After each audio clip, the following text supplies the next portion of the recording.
lá, pessoal.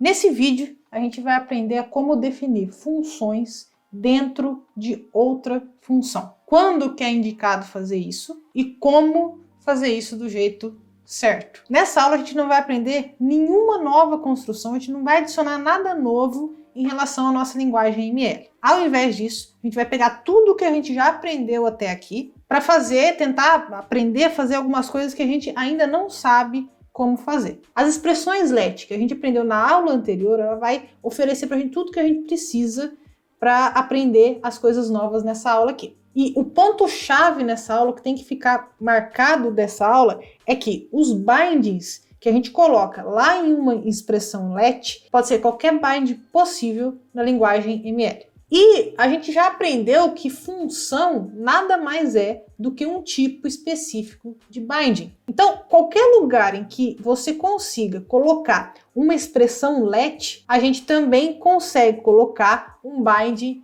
de função que pode ser chamada dentro daquela expressão LET. Então, vamos ver tudo isso funcionando no REPL.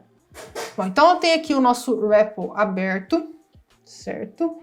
Então a gente primeiro vai ver como fazer as coisas sem usar uma expressão LET. Então, ao invés de usar uma expressão LET, a gente vai criar uma função auxiliar que ela não vai ser definida dentro de nenhuma outra função. Essa é uma função normal. Então, suponha que a gente defina uma função auxiliar aqui para fazer uma contagem, para contar. Então, o nome dessa função vai ser contar. Então, tenho fun contar, e essa função contar, ela vai contar de um número até algum outro número. Então, ela vai contar de um número, que eu vou chamar de D aqui, eu vou passar por parâmetro, até algum outro número inteiro. Então, de novo, ó, tudo que essa função aqui vai fazer é receber dois números inteiros e ela vai retornar uma lista dos inteiros que existem de um número até o outro número. Então, se eu passo aqui, por exemplo, D é igual a 1 e até é igual a 8, essa função vai retornar para mim uma lista com 1, 2, 3, 4, 5, 6, 7, 8, tá? Com todos os inteiros do número que está guardado na variável D, no parâmetro D, até o número que está armazenado no parâmetro até. Então a gente vai começar a escrever essa função do modo mais simples possível, que é comparando se eu estou tentando contar do número até ele mesmo, né? Então, se o D for igual ao até, eu coloco o até dentro da minha lista. Eu coloco o próprio até dentro da minha lista, tá? Porque é o único número que vai ter lá. A nossa lista aqui, que vai ser retornada pela função contar, ela vai ser inclusiva. Isso significa que se o primeiro número aqui na nossa variável D for igual ao nosso último número na variável até, então é retornada uma lista com um elemento só. E aí, tanto faz se esse elemento é o valor da variável D ou da variável D aqui, ou da variável até, porque nesse caso eles são iguais, são o mesmo. Else, se não forem iguais, então eu tenho que adicionar o D, e eu vou chamar a nossa função de novo recursivamente, passar o próximo número, né? Porque se eu começar do 1, eu vou passar agora o 2, o 3, até criar a nossa lista, e eu vou passar o parâmetro até, que é onde termina a nossa lista. Então, o que eu estou fazendo nesse else aqui, né? Que é o caso contrário. O caso contrário de se D for igual a até, ou seja, D é diferente de até. Então, a gente vai começar com o valor na variável D, colocar esse valor na nossa lista resultante da chamada recursiva, que vai contar do valor D mais 1 até o valor até, incluindo sempre na nossa lista que vai ser retornada como resultado. Então, de novo, se eu passar agora um outro exemplo, o valor inicial 3 até 6, por exemplo, então essa função vai retornar a lista 3, 4, 5, 6. Ok, mas essa aqui não é a função que a gente realmente quer, ela é só uma função auxiliar. Então a gente falou, eu estou construindo aqui uma função que é uma função auxiliar. Então eu vou comentar aqui que isso aqui é uma função auxiliar.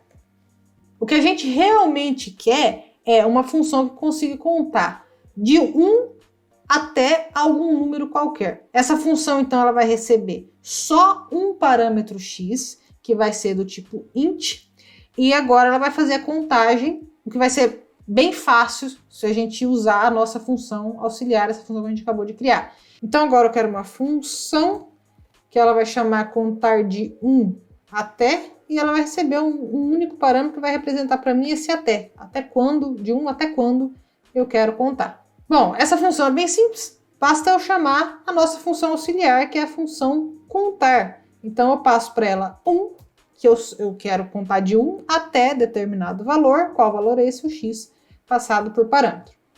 Então pronto. A gente já tem a nossa função principal e nós temos a função auxiliar. Vou até comentar aqui em cima que essa daqui é a função principal.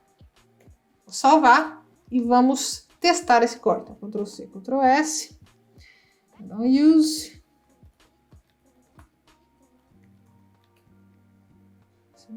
Pronto, nós temos aqui os dois bindings das nossas duas funções definidas, né? A função principal, que ela é do tipo int list, porque ela recebe um int e retorna uma lista de inteiros.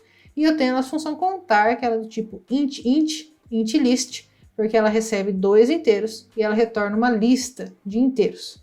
Então, se eu chamar a nossa função contar de 1 até e passar para ela o número 7, essa função ela vai contar para mim, ela vai retornar uma lista com todos os inteiros de 1 até 7. Certo? Então, tem aqui 1, 2, 3, 4, 5, 6, 7. Bom, nossa função, ela funciona, isso é muito bom, não deu nenhum erro, exceto pelo fato de que essa função contar, que é a nossa função auxiliar, ela deveria pertencer exclusivamente à função que usa ela. Ou seja, a função contar de 1 até alguma coisa. Porque a única função aqui que usa essa nossa auxiliar é a função contar de 1 até.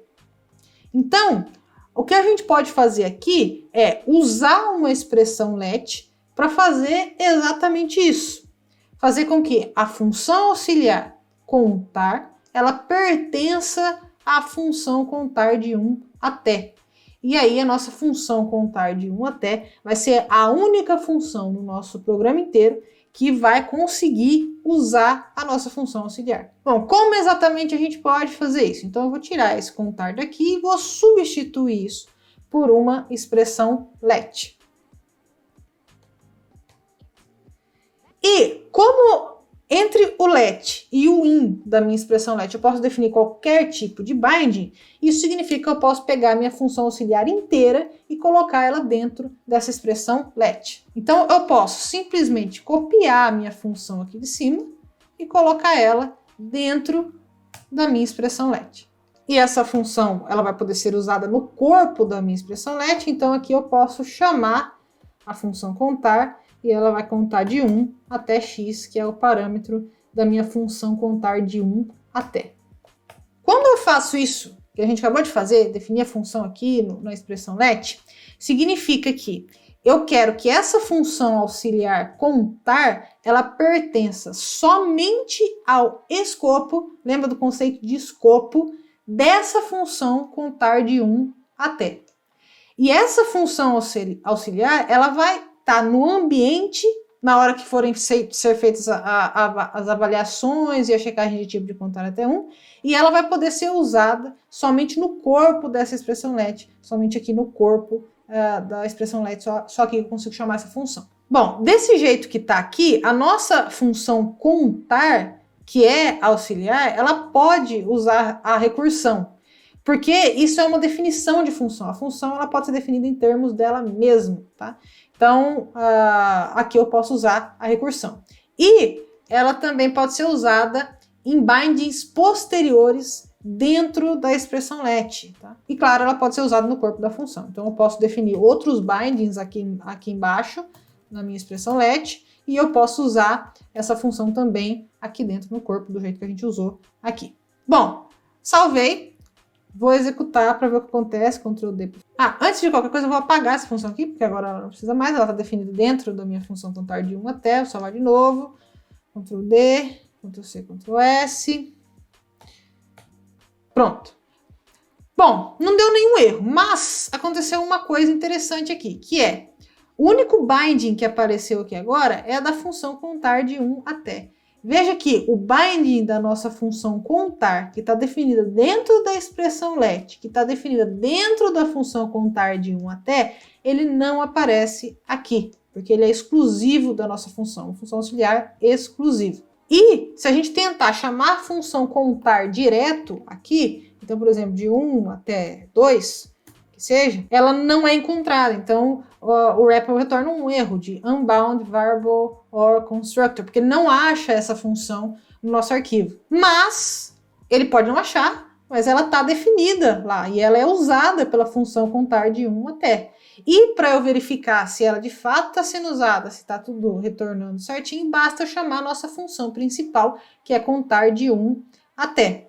E aí eu vejo o que essa função retorna, se ela retorna aquilo que deveria retornar, e se a nossa função contar de 1 até está fazendo o uso correto da auxiliar contar. Então, chamar contar de 1 até e eu passar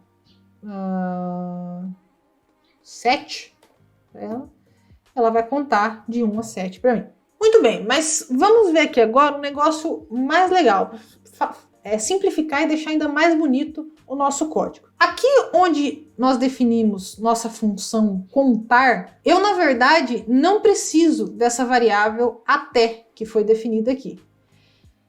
Vamos entender por que essa variável até ela é usada quando a gente chama a função principal passando algum valor para x. Suponha que eu faça a chamada da nossa função principal, contar de 1 até, passando o valor 7 para x, certo? Do mesmo jeito que a gente testou no nosso REPL agora há pouco, eu chamei essa função passando o 7 e ela retornou a lista de 1 até 7, tá? Nesse caso, o x ele vai ser 7. Então, a nossa função contar, ela vai ser chamada aqui no corpo, e a variável até, ela vai valer 7. Porque eu passei x a hora que eu chamei essa função auxiliar. A gente vai verificar então que 1 ele não é igual a 7, e assim por diante em todas as chamadas recursivas. Então a gente vai fazer essa chamada recursiva aqui, onde a gente faz o incremento da variável d, e a variável até, ela permanece com o valor 7 em todas as chamadas recursivas. Esse até, ele não muda, ele é sempre 7.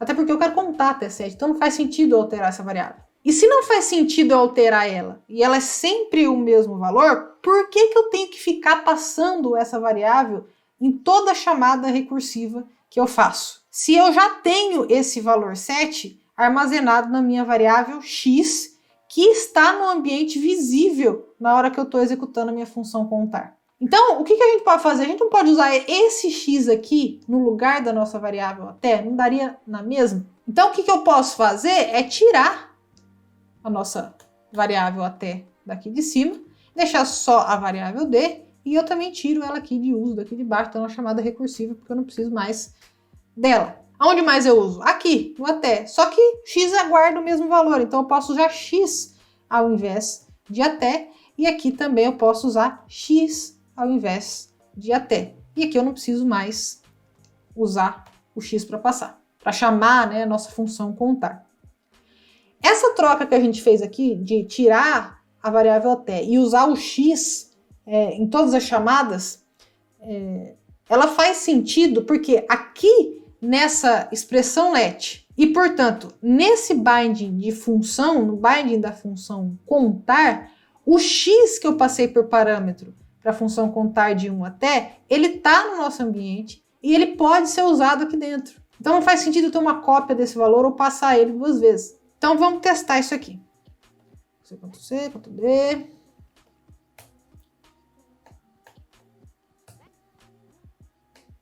Vou chamar contar de 1 e vai funcionar novamente normal do jeito que já estava funcionando antes. Bom, vamos voltar agora para alguns slides para discutir algumas coisas um pouco mais teóricas. Bom, esse código que está aqui no slide, ele é a versão que eu mostrei para vocês, onde nós tínhamos uma função local e uma definição de função aninhada. Então, eu tenho aqui uma função dentro de outra função, né?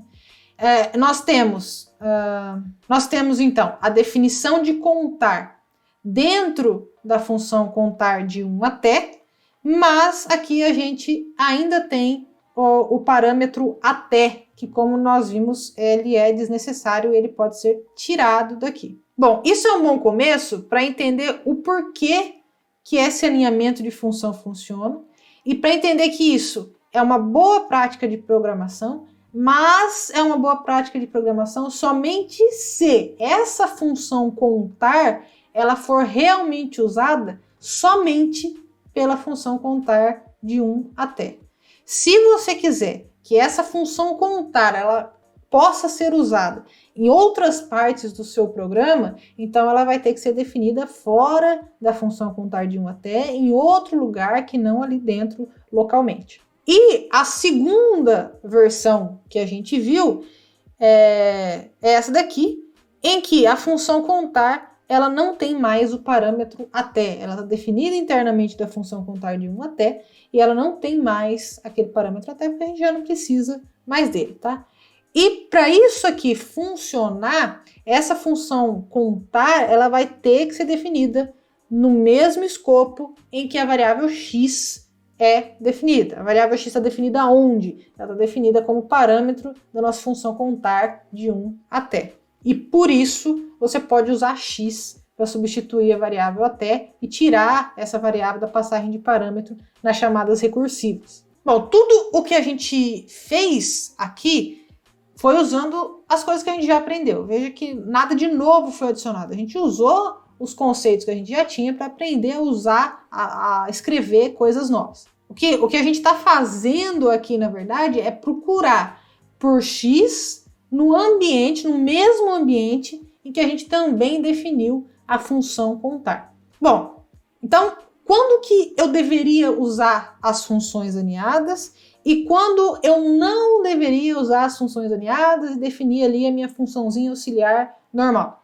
Bom, as funções aninhadas, elas fazem parte do que a gente pode chamar de uma boa prática de programação se, por um acaso, você como programador quiser garantir que essa função ela vai ser usada, ela está sendo definida e ela só vai ser usada dentro daquela expressão let, dentro daquele escopo muito específico. Se a função ela não vai ter nenhuma utilidade fora daquele escopo e específico, então se você usar o alinhamento, você vai deixar o seu código mais limpo. Tá?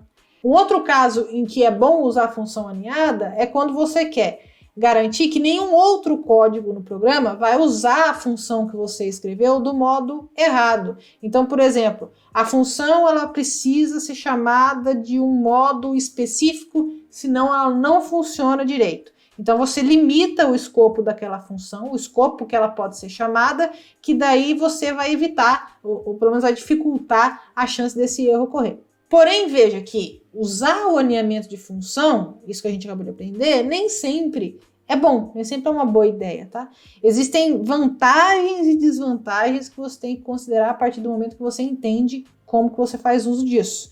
Então, você pode colocar a sua função em um escopo muito limitado e conseguir, a partir desse escopo muito limitado, controlar com muito mais segurança como essa função vai ser usada.